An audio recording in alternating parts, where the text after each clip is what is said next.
Saat hendak merokok, pria ini kehabisan rokoknya. Kemudian, dia pun mengambil handphonenya dan memeriksa saldo yang ada di HP-nya itu. Menyadari masih memiliki saldo, pria itu meminta izin istrinya untuk keluar membeli rokok. Kamu mau beli rokok lagi? Tidak bisakah kamu berpikir untuk menghemat uangmu? Lagi pula, apa untungnya menghisap rokok itu? Aku tidak mengizinkanmu. Aku hanya ingin membeli rokok, apa salah? Aku yang mencari uang, tapi aku tidak diperbolehkan merokok. Aku tahu merokok itu salah, tapi membuat pikiranku tenang. Kamu tahu biaya sekolah anak kita? 1.000 yuan. Aku harus bekerja selama 4 hari untuk itu. Dan make upmu itu? 500 yuan per kotak. Aku harus bekerja selama 2 hari lagi. Apakah kamu sudah menghitung itu? Kamu tahu harga sebungkus rokok ini berapa? 10 yuan. Dan sekarang aku dilarang untuk membeli sebungkus rokok ini? Aku tidak pernah mengatakan ini padamu. Dan kamu tahu kenapa? Karena aku takut. Aku takut kamu akan mengira aku tidak becus menjadi seorang suami. Aku bahkan lebih memilih menceritakan hal ini dengan temanku. Kamu tahu kenapa? Karena mereka mendengarkanku dengan baik.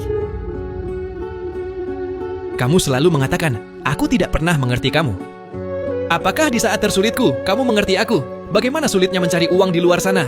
Dan apakah kamu mengerti itu? Setelah mengatakan itu, si pria pun pergi meninggalkan rumah dengan penuh emosi. Dan si istri bergegas mengambil jaket untuk mengikuti kemana suaminya itu pergi. Ternyata, suaminya itu pergi ke sebuah restoran untuk menemui temannya. Apakah aku melakukan hal ini kepada istriku adalah hal yang salah? Itu tidak salah, bro. Tapi perlu kamu ingat, kita ini seorang pria dan dilarang untuk mengeluh. Seberat apapun cobaan dalam rumah tangga, usahakan untuk tetap tenang.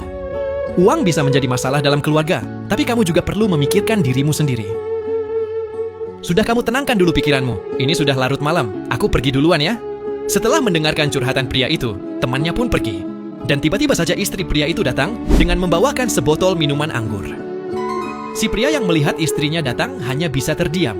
Dan si istri kemudian menuangkan segelas minuman anggur itu untuk suaminya. Aku harus menyetir. Nanti aku mabuk. Aku datang naik taksi. Kalau kamu mabuk, aku yang akan menyetir. Setelah itu, istrinya pun membuka jaketnya dan mengeluarkan satu slop rokok untuk suaminya itu. Terima kasih dan maafkan aku ya. Pria itu pun tertawa melihat istrinya yang sudah tersadar kalau selama ini suaminya tidak pernah meminta apapun selain rokok. Terkadang rokok memang merusak kesehatan, namun bagi laki-laki rokok adalah teman di saat pikiran mereka sedang kacau.